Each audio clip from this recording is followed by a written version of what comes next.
Hi friends, இது உங்க பார்க்கட்டியா channel. இன்னைக்கு சோம்பேறி சிக்கன் எப்படி செய்யறதுதான் பார்க்க போறோம். ரொம்ப நேரம் டைம் எடுக்காம ஈஸியா பண்ணி செஞ்சிடலாம். சிக்கன்ல வெங்காயத்தை ஆட் பண்ணிக்கிட்டு அப்புறம் ஜீரகத்தூள் ஆட் பண்ணிக்கோங்க. நெக்ஸ்ட் மிளகாத்தூள், அப்புறம் பெப்பர், நெக்ஸ்ட் மஞ்சள்தூள், அப்புறம் கரம் மசாலா, இஞ்சி பூண்டு பேஸ்ட், அப்புறம் ஆயில் ஆட் பண்ணிக்கோங்க.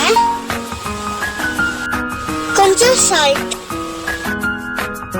எல்லாத்தையும் நல்லா மிக்ஸ் பண்ணிட்டு பேன்ல ஆயில் ஆட் பண்ணி பரட்டி வச்ச சிக்கனை போடணுங்க. லைட்டா கிண்டி விட்டுட்டு ஒரு 5 மினிட்ஸ் மூடி போட்டு வேக வச்சிடணும். அந்த ஹீட்லயே சிக்கன் வெந்துடும். 5 மினிட்ஸ்ல சோம்பேறி சிக்கன் ரெடி ஆயிடுச்சு.